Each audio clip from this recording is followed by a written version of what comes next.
It's the first time for me that I'm here, well, I'm very. It's always nice to come to a university that is seeking to make sustainable development part of its profile, its distinguishing feature. In a way, in a competitive world where all universities try to climb the rankings in one way or another, I think it's probably wiser to have a profile that contributes to sustainable development in the future.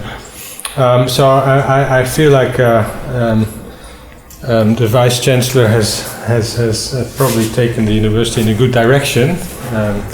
And of course it is a challenge to make sustainability a meaningful concept, because it means so many things that it means nothing at all. That's sometimes what I hear, and there's some truth to that. So the challenge is really how to make it meaningful and accessible and resonate with wider audiences than only the academic and the higher education community. I talk about whole school approach in this title, but we talk about whole institution, whole university, integrative approaches. We talk about pedagogy, learning, but also talk about the content and the messiness of sustainability and sustainable development, but also talk about the relationship between the university and the wider community, which includes many actors. And if we know one thing about sustainable development, and it is that there are no single perspectives that can lead us to become more sustainable. So let's see, that works.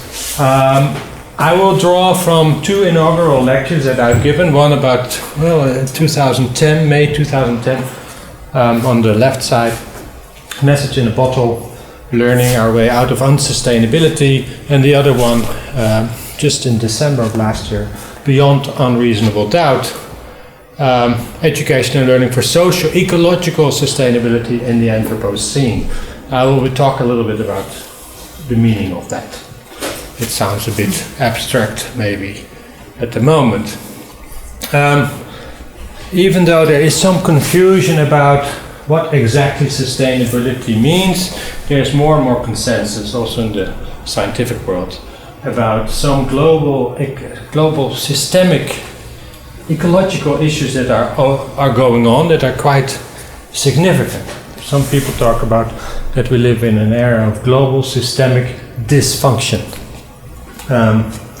where we have massive biodiversity loss, extinction, climate change. COP21 reconfirms in a way what we've known for quite some time, but more and more scientists agreeing on that there are serious changes going on, that the carbons that we emit cannot be absorbed by our atmosphere in a good way anymore, that we might reach some tipping point where it might spiral, the melting of ice caps, the rising of sea levels, etc. We're not entirely sure what will happen, but we need to be very cautious in how we proceed.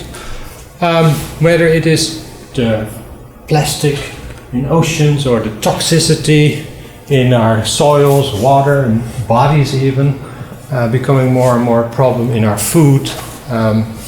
There are many of these big issues that are all around us, and that people, no matter where you are on the planet, are affected by, but some more than others. Obviously we are relatively comfortable, and it's nice that we can have seminars to talk about these issues, but there are other people who grow up or live in areas where they don't have that luxury, and they have to cope with these the consequences of this kind of change every day. This might be as a cartoonesque view of maybe people 200 years from now digging for relics from our time today, and they might find these kind of things, like one of them, the TV remote, distractum colossal distraction from what really matters, our smartphones, our technologies that really distracted us from what we were supposed to be focusing on. It's just a way of describing what we call the Anthropocene, a new geological era like the Holocene and Pleistocene, but an era where one single species successfully or tragically is able to influence major ecological systems. like ocean temperatures, like climate, like ecosystems, and so on. So how do we live and learn in the Anthropocene? How do we respond to these kinds of challenges? That's a big question. And what is the role of higher education in general? I like this from The Guardian, from Monbiot, and he wrote a provocative piece pointing out that we invest a lot of resources and knowledge and intelligence in looking for intelligent life outside of somewhere in the universe. Is there water on Mars, and so on. And while we marvel at NASA's discoveries, we destroy our irreplaceable natural resources in order to be able to create pre-peeled banana and smartphones for dogs. In other words, how do we use the knowledge that we develop and create? What does it accelerate, strengthen in our society, and what does it maybe suppress or weaken? And I sometimes use the example of, I'm not sure how many of you have an iPhone, by any chance? Yeah, about half. You know, then you know the WhatsApp sound. You know, ting! It's a very powerful sound that penetrates almost.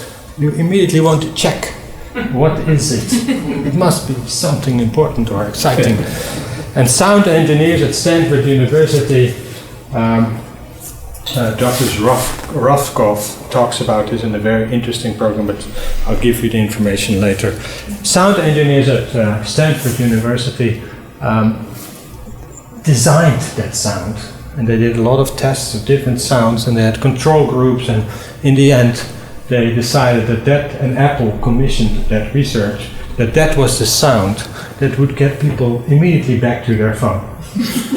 Which was the goal, of course. And so you can wonder, is this people, highly educated people, went to Stanford and worked there, and they probably had very good education before, and they used their knowledge to come up with something that gets us behind our screens, where young people in many parts of the world, and adults as well, spend 80 to 90% of their waking hours looking at a screen, a tablet, a smartphone, even next to your pillow, at night, going to bed with it, waking up with it, never being able to escape it. And when you escape, you're in that book on page 3 and you hear that ding, you have to check and you're out of your book. You cannot concentrate very well.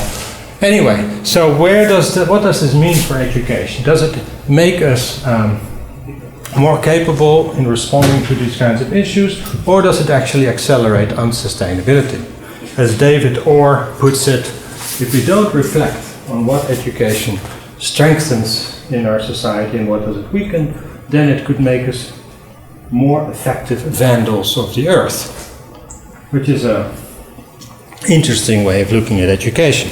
He also says the people who have the largest ecological footprints are not the people growing up in poverty in the slums of Mumbai who didn't have any formal education, but are the people with PhDs, master's degrees and bachelor degrees. They are the ones who have the biggest ecological footprints. Inundated in technology, traveling all the time, having unhealthy diets, eating too much beef, and so on. And the income they generate, they spend on consumer goods all the time. They accelerate unsustainability. So what can we do in our schools and universities to make people more responsive and capable to address these issues and lead more meaningful lives at the same time? More consensus in science, I already mentioned it. You could say that there's still, even in science, there's still some kind of alternative, deviant perspective where there might be competing claims about what is going on. Maybe 0.5% of scientists in climate change science would argue that it is not necessarily the carbon that we burn, but there are other causes. But the thing is, the 0.5% that may make those claims will get 50, 60, 70% of the media attention, because that is a more interesting thing to report in the news than what 99% reports. Leaving the general public somewhat confused about, well, if scientists do not agree about climate change, then what am I supposed to do? Or maybe when they all agree what's going on and what needs to be done, they can give me a call and then I'll do something. If that is the attitude, like until there is no certainty, I'm not going to do anything, then we're really in trouble. Because we will never know with certainty what we need to do. And this is the challenge of education and sustainability. It's not like teaching photosynthesis, where you may have a right answer that you can reproduce on an exam and give back to the teacher, and the teacher can check if it has gotten back in the same way it was given to the learner. Sustainability is inevitably ill-defined, but we have a moral responsibility to be always searching for what is the most sustainable, given what we know today. Fully recognizing that it may be something else tomorrow. And this is not an easy thing to communicate. I'll get to that in a minute. This is not so clear, I'm going to skip it. There is doubt about some of these issues, and some of it is, in this book, it's very interesting, Merchants of Doubt, it's manufactured. There are political and economic interests that benefit from doubt around, for instance, climate change. Just like doubt around tobacco was created for 20, 30 years, also by scientists hired by Philip Morris and other companies to show that it was not addictive. And for a long time there was always research, conflicting other research, and for a long time policy and laws stayed behind, because as long as there was not that conclusive evidence, there was no need to change. Which was in the interest of those who were selling tobacco, of course. And it's similar today. It is in the interest of those selling oil and fossil fuels, who have lots of reserves, lots of money in the ground. They will want to capitalize on their assets. That is economic thinking. And as long as there's doubt about these things, we may want to hold on to the old way of using energy. And we may delay the transition to renewables. We talked about connecting to a carbon, what was it called? A fossil-free or fossil independent. Fossil, yeah. And you see universities divesting money, and their pension funds from universities. Where do they invest their money? And some universities are saying, well, the pension fund puts it in fossil fuels, and we want to shift, or if they put pressure on the pension funds not to put it in military and not to put. So there are some kind of movements beginning to politically also become active in that sense. It becomes, of course, compounded, this issue of confusion, when companies, also being aware of the challenges and seeing that we need to have cleaner air, that we need to have reduced carbon emissions, that climate change is an issue, and then are beginning to respond by designing new cars, like Volkswagen has a hybrid car, which they promoted a few years back, and they used this advertisement, and they use sustainable, but in a slightly different way, I think, than we want to talk about. Sustainable excitement. Sustainability is exciting. It can help us sell cars in a way. Of course, the same company is also known now for the Dieselgate, where software was used to kind of manipulate the test results on its emissions, leaving again people very confused. Are these companies trying to transition towards a cleaner, a healthier way of producing, or is it green gloss? Is it just a marketing opportunity or a business opportunity? So being critical of campaigns like this and the values underneath is also, I think, an important part of education sustainability. Critical thinking, questioning, where do things come from? Why is it there in this way? Why is it framed in this way? And how can it be done differently? If you look at air quality and the pollution in cities, like in China, and you look at, maybe you've heard about code red. Every now and then there's code red in big Chinese cities. That means people can really not go outside safely, and schools are closed because it's irresponsible to go to school. And I've been to China and I've seen this type of smoke, and maybe some of you have too. It's quite serious. And then there's, of course, companies, you could call it part of the green economy, or just companies trying to make money, that see an opportunity here, like Vitality Air is a Canadian company selling Lake Louise Air 7.7, which can give you 150 times of breathing, quality air, and that's only, this time it's only 19. The US dollars probably get a discount, or Canadian dollars, you get a discount if you order more. So, ironically, if you are, say, a shareholder in Vitality Air, and you would read code red in China, you could open a bottle of champagne, because there will be lots of orders from China for this product, because there is a whole growing middle class with lots of money that will actually buy these. It's like water. We're already packaging water in many parts of the world, and now we're beginning to package, commodify, as they say, air as well. It is. And water is interesting because we package water in plastic bottles or plastic bags, and we have not succeeded in getting clean drinking water for all in the last 50 years, which was a millennium goal in 1950 already in the United Nations. We still have about 900 million people without clean drinking water, but we do have people with cell phones all over the world. In the poorest parts of Mumbai, or in Burundi, or in Colombia, you will find cell phones. So how is it that in less than 10 years we were able to spread cell phones, but we were unable to create clean drinking water for all? Those are choices that are being made. And we need to reflect on why some things go very fast and others don't happen at all. What's underneath that? Lots of contradictions. Green economy, Rio +20, these types of pictures.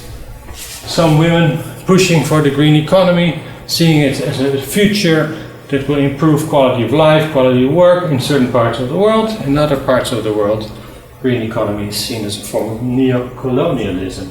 Because if you want to say, if you're a smallholder farmer in South Africa and you want to sell organic products to the market, you need to have certification.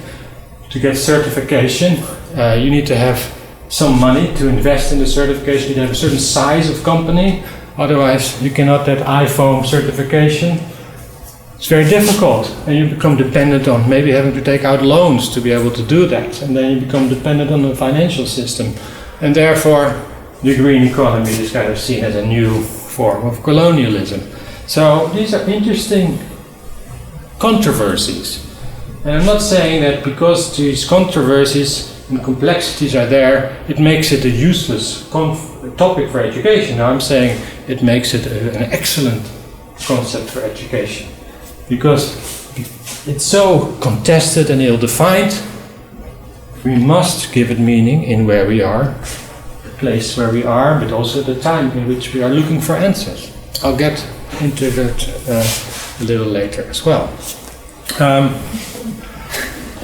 This type of a picture kind of speaks for itself. If we focus a lot on commodification, on the market, on accountability, also in education, if we want to measure performance and we have indicators and criteria to assess performance, and we create a culture of what I would call accountability and not of reflexivity or learning, then education becomes an extension of the global economy. And education in its essence is not about strengthening the economy. You could say in the last 50, 100 years, education has maybe originally focused on human development, then economic development became more and more important, and it has brought us fantastic things like, all the technology in this room, our comfortable lifestyles, is a product of education in a way. So it's brought us lots of good things, but we now have to deal with the consequences of some of that those innovations, and that requires a different kind of education and learning. So you could say education for human development, education for economic development, and now we're in a phase of education and sustainable development, where we need to reconcile these different interests in a good way. And I think we need to remember that the economy is there to serve people and the planet, and not the other way around. Oftentimes it's almost like people and planet have to serve the economy, as if it's an autonomous thing that needs to be fueled. People, planet, profit. I always wondered where does the profit come from? It's people and planet, isn't it? And now it's people, planet, prosperity, which I think is already a better way of saying economy is not just profit, it's prosperity. Anyway, we can have a discussion about all this. This is the School of Business, I think. No? Not just. No, but what building is this? Oh, the building is. See, it must be the nicest building on the campus. Is it? Of course. Now, oftentimes you go to university and the School of Business is always, wow, nice building. And the School of Education, it's like, anyway. And here's some questions that you could say, I mean, that kind of illustrate what I've been saying so far. The first question, I'll just throw it out at you right now. Are genetically modified organisms, foods, inevitable to feed the world? Who would say, yes, we have 9 billion people in 2050. We cannot possibly feed all these people if we don't have genetically modified foods. Who would say, yes, I agree with that? Not many. I suspect it gets completely different results in other countries. I won't get into that one, actually in a little while I will, but this one then. Are LED lights, or let's change it to energy-saving light bulbs, you must have them, they're probably required nowadays. Are they more sustainable than conventional light bulbs? The old ones, the olds. They're not here, but who would say yes? This energy, they must be more sustainable than the old ones. How many? Yeah. And how many would say more sustainable? Of course. Of course. You want to say It's why? like a Mercedes. Huh? Cars. It's the same with the cars. You have Mercedes and you have Skoda. Mercedes must be better. And which one is better, the Mercedes? No, it's an interesting one because, if you have, the old light bulbs, they give off a lot of heat. Yeah. And if you have a very well insulated house that captures the heat well, then you could turn down the heater a little bit, and in that sense, it could actually. It's not just a source of light; it's also a source of energy. If you have an energy-saving light bulb, a modern one, and it breaks down after a long time, and you don't dispose of it well, it's a big problem because it has more toxic substances than the old light bulbs. So you have to, if you throw it away in a bad way, it's actually very harmful. It's not very sustainable at all. If there was a project where energy-saving light bulbs were, there was an action by some schools, communities, collecting money to sponsor energy-saving light bulbs for Africa. Big project. And I'm not entirely sure, but I think they went to Uganda. And if you've been to Africa, you know that the power grid is not so stable. It goes on and off, and the light bulbs, the old ones, you see them, they go bright and they dim, and you see, you can imagine what it looks like. These modern light bulbs, they require a steady grid. So if there's lots of fluctuation, they will actually break down easily. They're very expensive. So a lot of these light bulbs, they broke very soon. So it might be sustainable here, but it may not necessarily be sustainable in Kampala, Uganda, where the grid is not stable. And then somebody said the other day, yeah, but these new light bulbs, they last up to 10,000 burning hours. But the old light bulbs, you probably know this, they could also last up to 10,000 hours. But big companies, Philips, General Electric, and others, they agreed already, I think don't pin me down on this, in the 1930s, somewhere in Berlin. Yeah. They got together, made a secret deal. You know, this is a problem. These light bulbs, they last too long. We must make them. We must agree that they only burn 3,000 hours, which is what they did, and they still make them that way. So the old ones, they could also burn 10,000 hours, but it's called planned obsolescence. We make things not to live long, but we make things to die. So when they die, you have to replace them. And that's good for the economy. Not necessarily for ecology, but it's good for the economy. Anyway, we could talk about all these. There are no simple answers to these questions, and there are better answers. And there are maybe even good answers, depending on where you are. But they're not always the same answers. And what we might think is sustainable today may turn out to be unsustainable tomorrow. Which is no excuse to give up on sustainability. It just is a reminder that sustainability is a continuous process of learning, trying, reflecting, experimenting. This is one from Einstein that I haven't seen often, but I kind of think it's simple and in a nice way describes what we are dealing with. And this is very true, I think, for many of these questions. Now, I've given a talk like this and people would say, well, this is kind of frustrating, like we know nothing about sustainability, which is not true, of course. There's a lot of research that has been done, for instance, on toxicity of waters and lakes, eutrophication, chemicals in water. And we have lots of legislation and law, environmental legislation in response to that. So there's lots of things that we do know that we don't really have to discuss much. Dumping toxics in water, like here, is unsustainable. Not much discussion there. And to say in Holland, where I live, in Wageningen, on the Rhine River, Harvard on the Rhine they call it. There I couldn't swim when I was a student in the 80s because the water was not very clean. Now we can swim in the Rhine.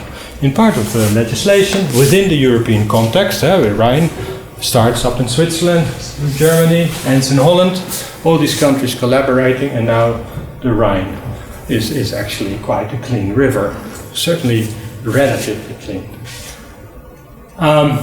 So we have a lot of knowledge about many actions of which we know they are unsustainable, just like we know that there are certain things that are quite sustainable. Not a lot of discussion about biking.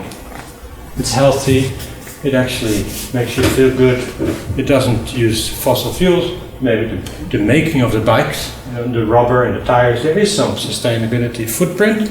And if you're a fanatic biker and bike 50, 60 kilometers a day, then you can start questioning biking also, because you burn a lot of calories which you need to replenish by eating, and depends a lot on your diet, what you eat, whether it's sustainable or not, and then biking too becomes a problem.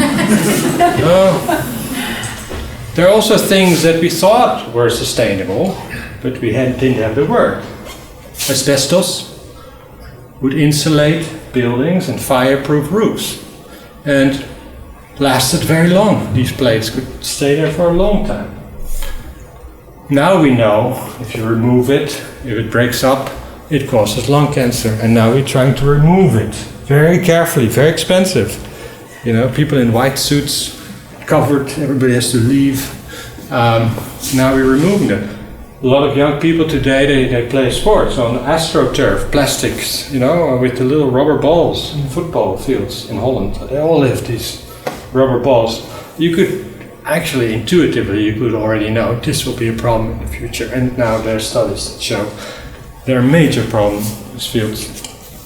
Didn't think of it at the time. We thought actually it's sustainable, it lasts long, it's cheaper for the clubs, they can always have sports even when the weather is bad. All kinds of arguments for this is a good thing, and now we know better. Plastic, same thing. Plastic engineering 40 years ago. Plastic can keep food longer, it doesn't break down, lasts forever, it made lots of heavy things much lighter. So you could say, very sustainable, And now we have plastic soup, small particles attaching to sea salt. Even when you buy sea salt, there's some evidence that plastics are part of sea salt. In China, they just had a study showing this. So now we know better. It's not so sustainable after all. And then there's of course things that we didn't know that it was sustainable 500 years ago when we had the windmills in Holland, or even longer ago in other parts of the world. People didn't think of it as sustainable, but it turns out to be very sustainable. Wind power. And then there are generators in them now. What's that? Do you have generators in those windmills nowadays in Holland? No, they still run. We have actually one in Wageningen that is. It's a very nice part of the community, and they still grind flour, and you can buy bread at the mill. And it's actually a social place as well, where people meet. They still go, but it's interesting that there's controversy about the modern ones, like Don Quixote. You know Don Quixote, fighting windmills. We have them today fighting the wind turbines. They see it as visual pollution, and it's interesting. It also has to do with democracy. If in Wageningen we want a wind turbine, there will be, even though we have a life science university and sustainability is very important, there's a lot of democratic processes are required to be able to locate where that turbine can be or should be. We've been discussing it for 5 years now, and there's still no wind turbine. In China, on the other hand, where there's less democracy, but where the government in a centralized way can decide overnight, we must have 20,000 wind turbines in that part of China, they will have it in no time. It's an eco-totalitarian regime, you could say, where it may lead to ecological sustainability relatively quickly, but the people may not be as happy, maybe. In our side of the world, it may be the opposite. People may be very happy, a lot of interaction about democratic processes, but in the end, the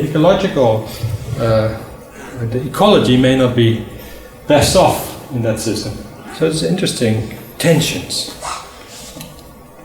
And there are of course lots of things going on that we do not know yet how unhealthy they might be. Wi-Fi, all kinds of radiation everywhere today. I read in the paper yesterday that you can go to a hotel in Germany. You can stay in a room for 400 euros, it's quite expensive, and they guarantee that there's no radiation in the room. It's all copper walls, and if you want to have a moment without radiation, that's where you stay. And it's very hard to find places in the world, unless you go very remote parts of Sweden or the Mojave Desert, or there might be some places. But it's getting more and more difficult to escape waves and radiation. Maybe in 10, 20, it's like plastics. In 20 years, we may say, oh, how do we get rid of all that? Anyway, there's things that we think are very sustainable, but maybe solar panels, they use materials and that we run out of too, finite resources, and maybe we need to have technological innovation in solar to overcome that. But right now we think solar is a good solution. At least it will give us more time to come up with even better solutions. One other thing, I have talked a little bit about commodification, a little bit about global systemic dysfunction, about contested, politicized knowledge around sustainability. One other thing that we need to consider is the information age, where people have access to technology all the time, which you could say is a good thing. We're always connected to our children, every moment of the day they can send us a WhatsApp, ting, or we send them usually a WhatsApp and we never get anything back, but that may be different here. People have access to each other and information all the time, but the question is, of course, does it lead to meaningful interaction and deeper learning, or does it lead to the inability to concentrate and get into issues deeper? Attention disorder is a big problem among young people. Autism is a big problem in many parts of the world. Not to mention the e-waste connected to all these cell phones that we throw away once every year or so, or every year and a half we need a new one. But the bigger question is, how do we create, as E.O. Wilson puts it, he says we are drowning in information where we get quick answers, Wikipedia, Google, but we do not have the wisdom to really understand the complexities, the ambiguities, the uncertainty that is surrounded around these issues, the contextual nature of these issues. Quick generic answers is what we get and are good at reproducing. And even academics work that way nowadays. They don't read articles, they don't read books, they kind of Google them, Google Scholar, find what hits are closest to the topic that they're interested, spot read it, cite it in their article, but have they really read it and comprehended it? No, usually not, because they're in a hurry. They need to produce, they need to get their points, they're accountable, the university needs to climb the rankings. And this is a pressure that makes it hard to really get wisdom. So we have to deal with that too. How do we engage students in projects where they can focus without being distracted by connectivity? We need another kind of connectivity that has to do with connecting with place and community, not with the internet.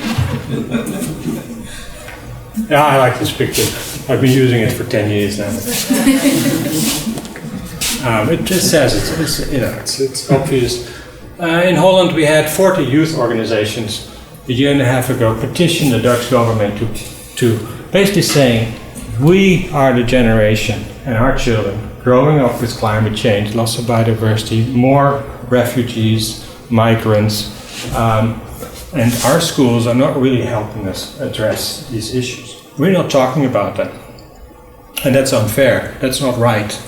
So what are you going to do about this as a government to strengthen sustainability in education? And first the government kind of denied it. They said, we're already doing lots of things.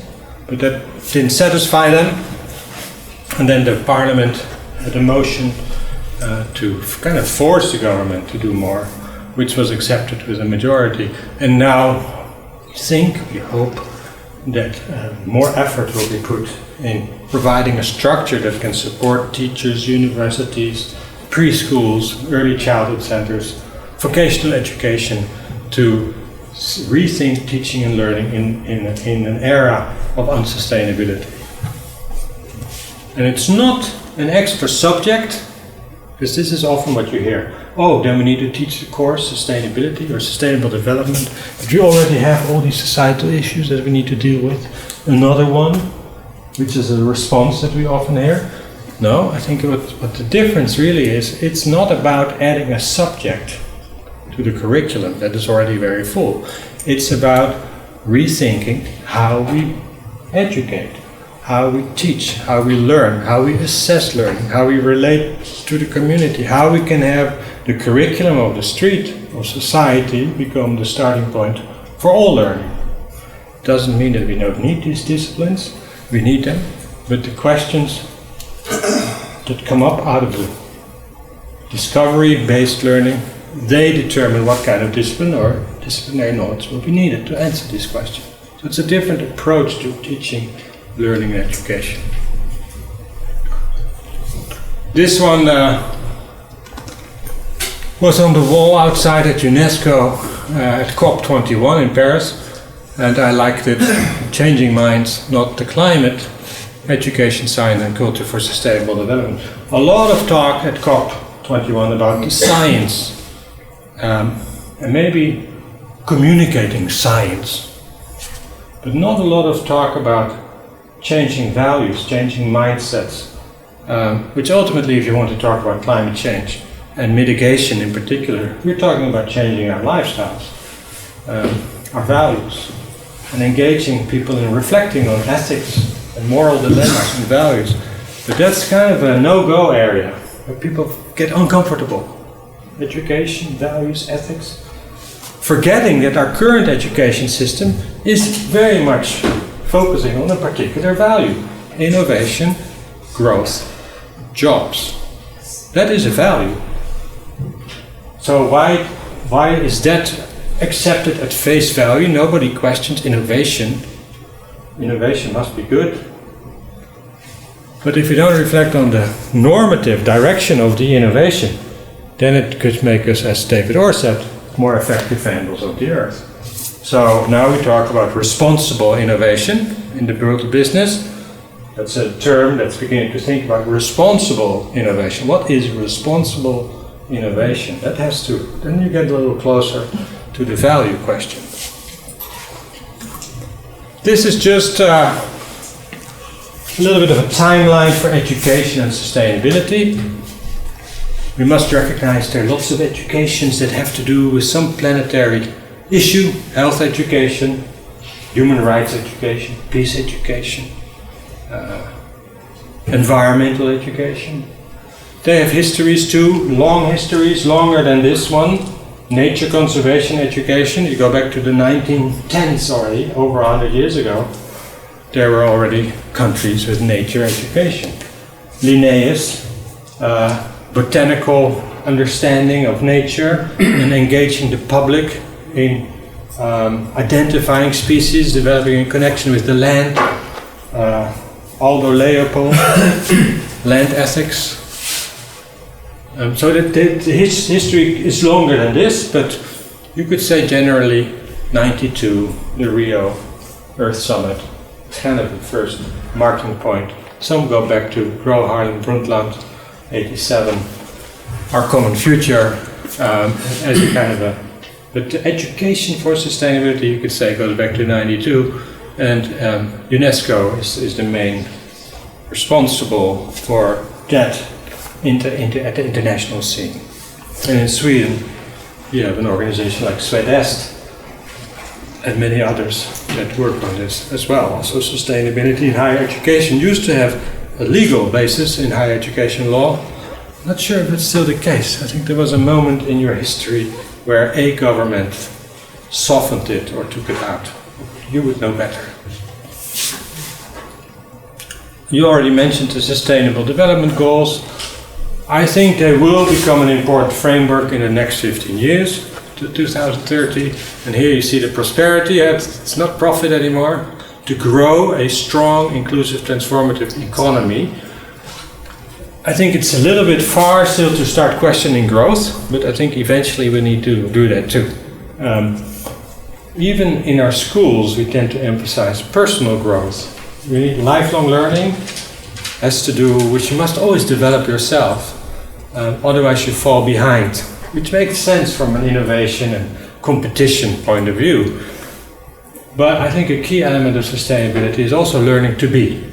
Learning to be who you are, where you are, and finding happiness where you are and who you are, and not always wanting to go somewhere else or being unhappy where you are.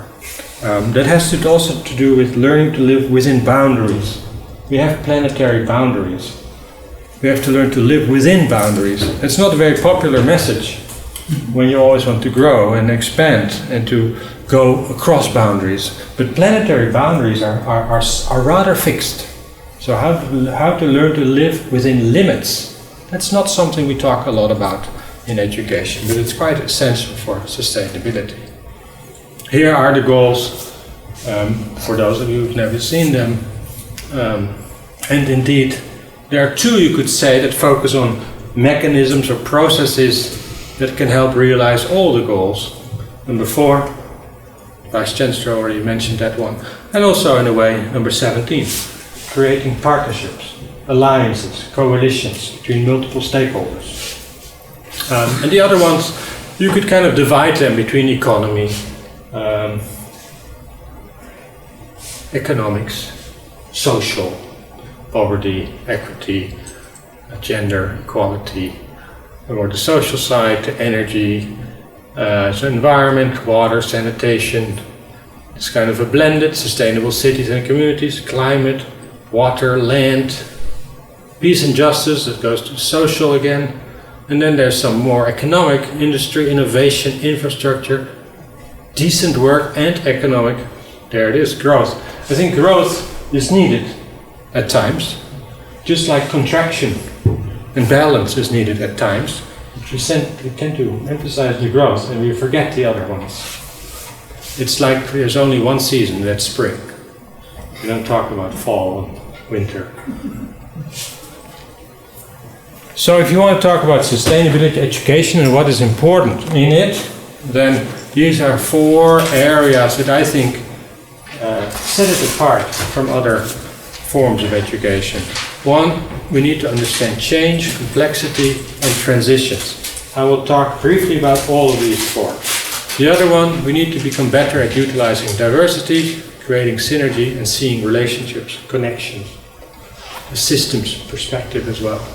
Building agency, empowerment, where people aren't just aware and understand, but are also able to make a change, to influence themselves and others around them, influence systems, organizations, and communities. And that has to do with transformative capacity, the ability to make change. And finally, considering ethics, values, empathy, and care. You could say maybe the softer side of sustainability. Although I don't like that soft and hard economy. Understanding change, complexity, and transition. Am I doing okay with time? What time is it? 5 minutes to 3, so it's okay. Okay. Yeah. Now, and also, I'm gonna go quite fast. If there's anything that you feel like, well, now he's really going off the deep end, or this doesn't make any sense, or am I in the wrong room? No, but feel free to just, stop me in. I'm happy to breathe for a moment and listen to a question. Anyway, so change, transitions. I was in Abu Dhabi not so long ago, and there was a gathering of sheikhs, I guess you would say sheikhs, and they were talking about a post-oil era in the Middle East, which is kind of interesting. These are oil-based societies that have developed themselves completely on oil, which has led to, I would say, some of the most unsustainable practices you can imagine in some parts of that region, but also with a new group of very concerned citizens realizing that this is not sustainable in any way, wanting to bring about change. And they're talking about a transition away from oil, which to me is kind of an ultimate example of even highly oil-dependent nations already anticipating a different future. I like to use this based from our former Vice Chancellor, Martin Kropp, to say that you can think in terms of change and transitions from a more technological development perspective, new technologies basically, and from a more societal, socio-economic perspective, new mindsets, new values. And you could say, well, within the current system, and whatever that system is, whether it's the market-driven economy or capitalism, or a very technological society, innovation-driven, there's nothing wrong with that system of competition and innovation. It leads to also you also need creativity in that system, and it has brought us many good things. We just need to distribute it better, maybe, and we need to include the environmental costs better. But the system itself, it's been very productive and very good. We just need to optimize it and fine-tune it. You could call that optimization, or doing the things we do already, but doing them better, in a better way. And in the upper right, the transition perspective is really beginning to question those systems and the values underneath, where you start raising questions about capitalism and material values and growth, and you start questioning that. Maybe we need a new economy of sharing and closing cycles and cradle to cradle, a whole different way of organizing things, and that is a transition perspective. Now if you look, so it's not just about doing the things we do better, but it's doing better things, which has to do with values and mindsets and assumptions. If you look at this from, say, a food security perspective, feeding the world, which is something in Wageningen a lot of people are working on, you could say, okay, if we want to feed the world, in 2050, 9 billion people, then all we need to do is make sure that we have a literate audience, citizens making healthier, better choices as to what they eat. Maybe that means a little less beef, maybe that means eating less sometimes in certain parts of the world, understanding food and nutrition better, or we need to increase resource efficiency. Resources that we use can be used, post-harvest losses can be minimized. We shouldn't throw away as much food. We throw away 1/3 of our food at the moment. If we can avoid that, then we can already feed 9 billion. So we don't need to do, say this, a high-tech transition to genetically modified foods. That may not be necessary even. But there are also those who say, you can do this, but it won't feed the world. We need this, because then we can create crops that are climate change resistant. They can deal with drought and they can deal with floods. Or they don't need as much pesticides or oil. So GMO crops can actually help us realize lots of goals. There are people really think that is part of the solution. Blue revolution. We had a green revolution. We should use oceans in more innovative ways to provide food. But this is more the high-tech, closed-cycle design. These kinds of greenhouses that you see, substrate farming, vertical farming, very high-tech, all computerized, very efficient. And also environmentally can be very efficient as well. That's the future. Others might say, we don't need all this high-tech, we just need food justice, food equity. Or we need to change our mindsets, we should start eating insects.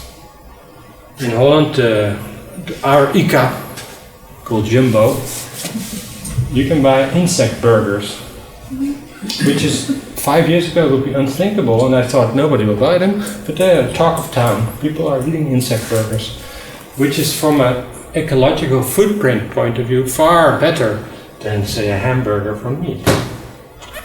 But it does require a shift in mindset. Although people here eat lobster, right? Or escargots, nobody thinks, lobster. That looks like an insect, doesn't it? Nobody questions that. It's normal. It's just a mindset, isn't it? Or we need to do both. We need to think about using these kinds of vertical agriculture and combining it with food justice and social cohesion in communities and circular economy, and then integrate these two approaches in metropolitan agriculture, cradle to cradle, where it's the whole nexus of energy, food, climate, mobility, all coming together. Social cohesion, where immigrants also become part of these systems and are integrated quicker through connecting with place and food and people.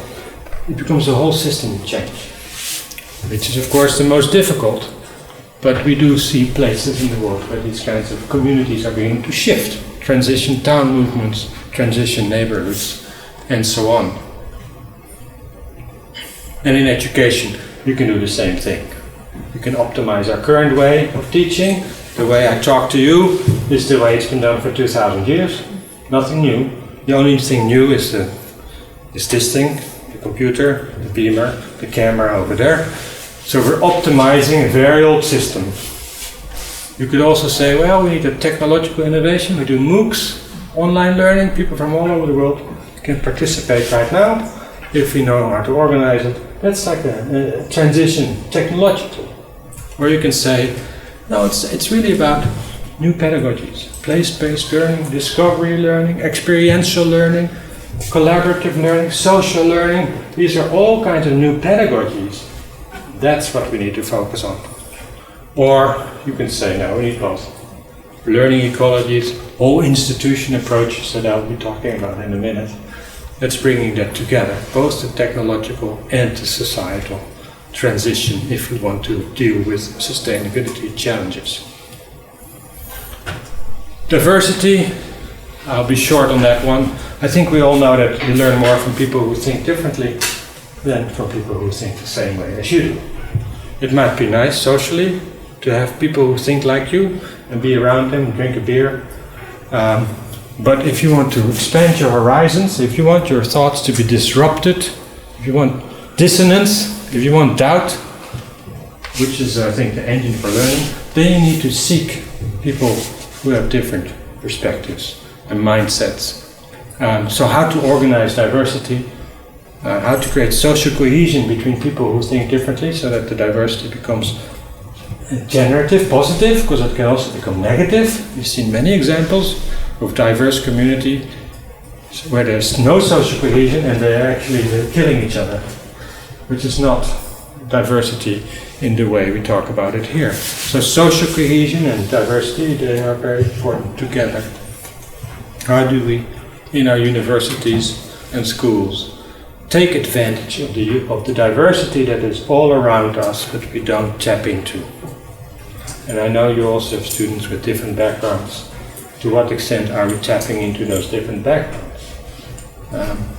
To what extent do we invite perspectives from business, from industry, from government, from civil society organizations, from NGOs? How do we bring them to the university, or how do we go out to them? This is kind of how our universities work. Generally, maybe the young universities and the applied science universities are a little bit less like this, but certainly the old universities, rather compartmentalized departments, sections, disciplines, categories, boxes. And in order to deal with complexity and sustainability, we need to be able to see relationships and connections more. And I always say we're not born in this way. I think when a young child is born, he or she sees the world as it unfolds holistically. They see the connections far better, I think, than we do after 20 years of education. We lose that ability. This is kind of ironic. The longer we spend in schools, the more difficult it becomes to see connections and relationships. And it's exactly what we need to see if we want to deal with biodiversity, climate change, and so on. So how to develop learning environments that invite systems thinking and connectivism. This is an example of the industrial cup of tea. You start with one tea bag and have students think about what is connected to this one tea bag, looking at the input side, looking at the output side, and then you see how connected everything is. If you would add the Sustainable Development Goals into this picture, you would probably be able to put in about 10 Sustainable Development Goals to do with climate, water, sanitation, energy. It's all there. Land, food security. So if we start seeing the world in terms of connections, then I think it would already solve many of the issues that we have today. Agency, inviting young people to experiment, to do citizen science or civic science, monitoring changes in environment, getting feedback about quality of air, water, empowering them, having their smartphones could be tools for measuring and observing with sensors. It's amazing what these phones can do, so I'm not dismissing the technology. I just say we need to use it wiser and in better ways, not just to advance entertainment and convenience, but also to use it educationally in a good way. And helping solve local issues, regional issues, making that the starting point of the curriculum.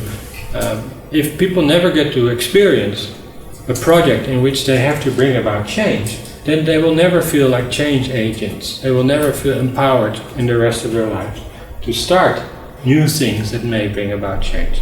So there's a responsibility for our schools and universities to open up spaces for participation in action and reflecting on what's working, what's not working, who's working with us, who's working against us, what powers keep things from changing, and what powers can we use to bring about change. Those are critical questions, but we never ask them in our education, in our schools, or not enough anyway. Citizen science, I'll skip this one. If you're interested in that, I'd be happy to share more about this. We've just written a paper in the journal called Science, a big journal, about convergence between environmental education and science education using citizen science and sustainability as a way to bridge the two. If you're interested, let me know, and I'll send you the PDF. One thing that I'm focusing on more and more is disruption, dissonance, disruptive capacity.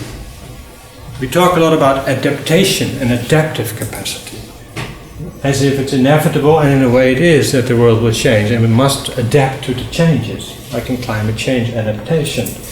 But if we don't disrupt the systems that cause climate change in the first place, then we're kind of missing the point. So how to disrupt systems that are inherently unsustainable but are very resilient? They bounce back every time we try to change them. You know, people I know I've worked with and I've given talks at the Stockholm Resilience Center once or twice. Maybe one was Stockholm Environment Center. I sometimes confuse the two. And I talked about resilience as being something that could be highly problematic, because there are systems like capitalism or the mafia that are very resilient. Every time we try to change it or break it down, it comes back stronger than before. So how do you disrupt these systems, these routines? And we have our everyday life routines that are highly unsustainable, like eating meat. I think we know, many of us know that we do things, flying, cheap flights, flying all over the world, and I'm guilty of that too. And I say I do it professionally, but it doesn't make any difference, really. These are routines, very attractive, hard to break, but how do you disrupt them? How do you move away from that? It's very difficult. We don't learn that in our schools.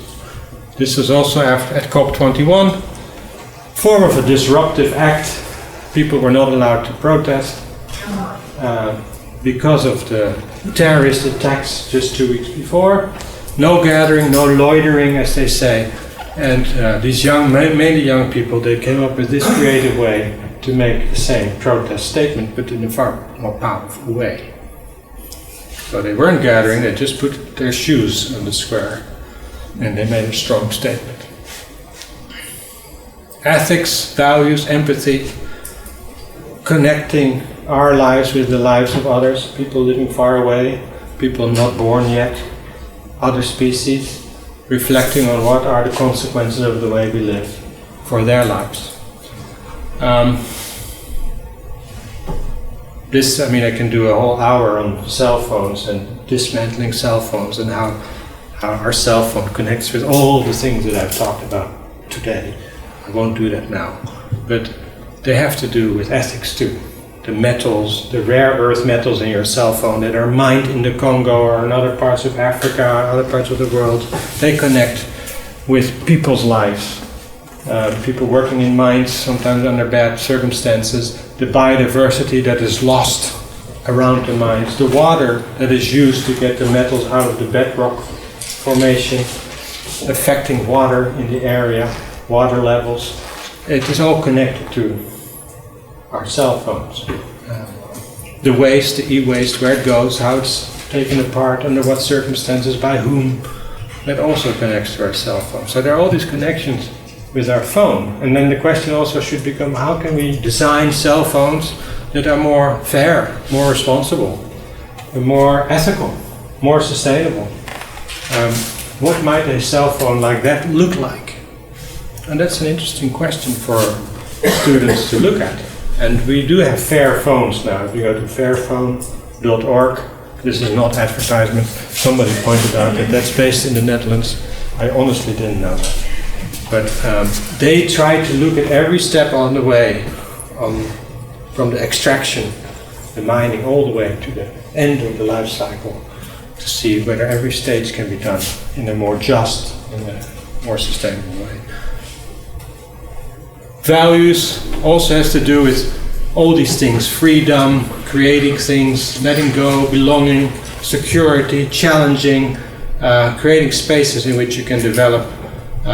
Children in particular, I think especially, no matter where you are, having a sense of place in a time, the digital age, is very difficult because of the technology always distracting us.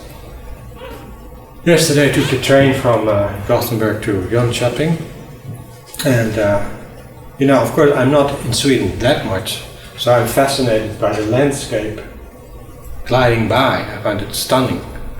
But I observe the people in the train. Now, of course, they travel all the time, so that for them it's not such a special landscape, maybe.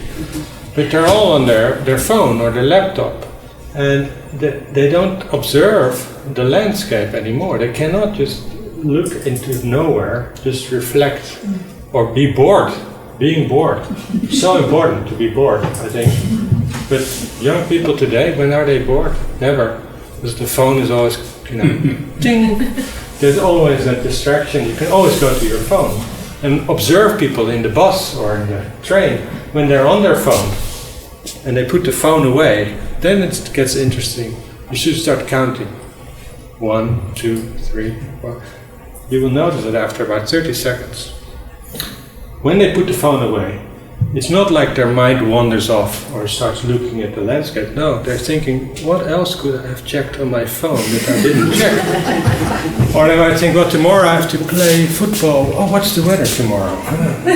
Back to the phone. So after 30 seconds, it's back to the phone. So there's no space anymore to just wander and to kind of let your mind go, which is really, I think, important for personal development, not to say growth. Anyway. Skip all these things. They're kind of self-evident. These kinds of experiences are, of course, important, I think, for young people. But not in every part of the world you can create these kinds of experiences. We must be aware of that too. These are some sustained abilities that works well in English. It doesn't work in any other language. But what kinds of abilities are then important? These are kind of 4 dimensions that we distinguish. I won't get into too much detail, but they have to do with learning to know, understand the content, the ill-definedness, the fluidity of sustainability as a concept, critiquing, questioning dominant structures, routines, disrupting them, analyzing normativity, who put it there, with what kind of agenda, what might be behind it. When you Google something like resilience and you get 500,000 hits, why are these 10 first? Who decided that? When you type sustainable development and it is defined in the second definition as a form of economic growth that considers, etc. Then you say, well, wait a minute, a form of economic growth or development? Who put that there? Why is that first? And why isn't that definition number 1.6 million, whatever?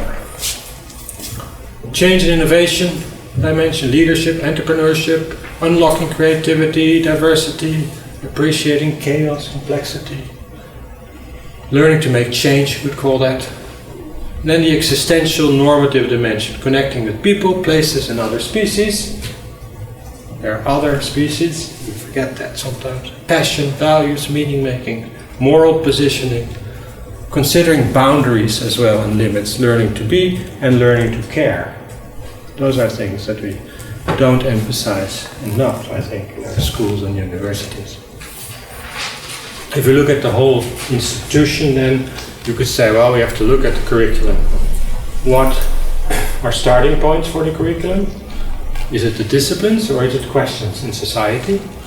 Are there certain new topics like cradle to cradle, biomimicry, or closed cycle design? Do they have a place in the curriculum? If not, why not? And where should they be? Research, professional development, citizen science, new forms of research, societal outreach, action research, those kinds of tools that could make your work more interesting as well. And if you can publish about these things as well, that helps a lot of academics. And I think there are many fora where you can share that type of research.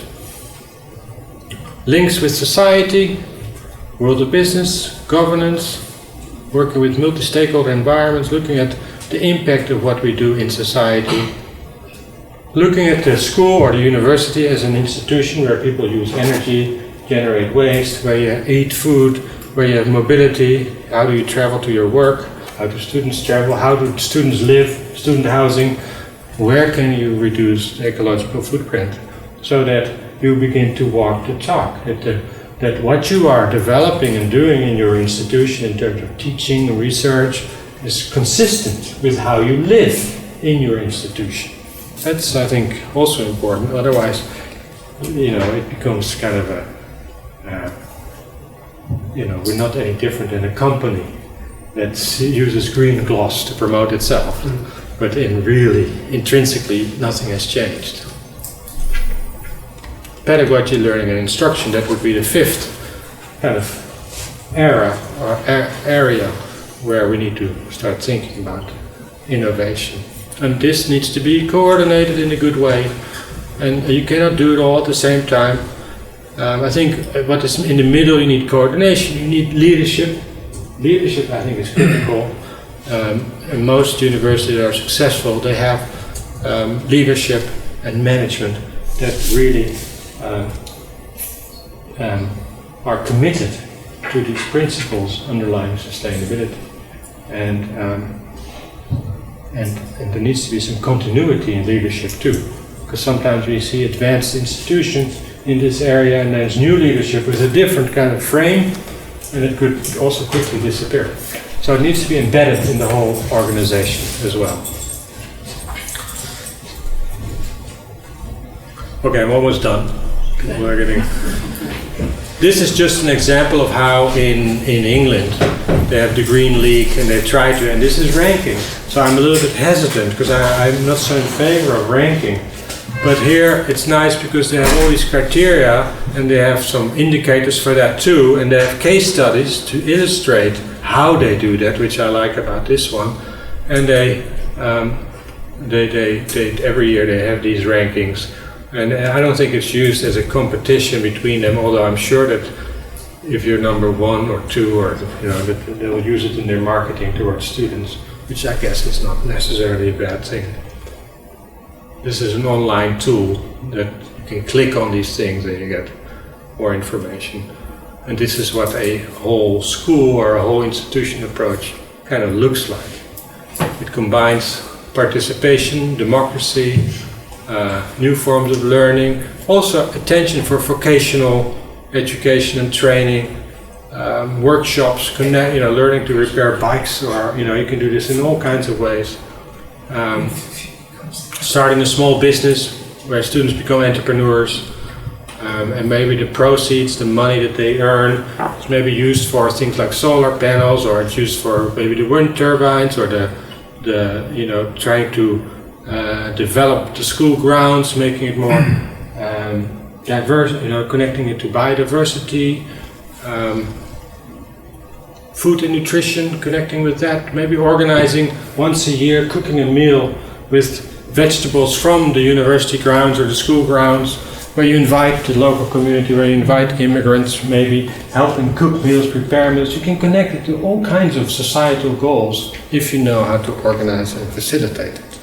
And that, I think, will be a key challenge for education in the years to come. Now it's a surprise for me too, what comes now.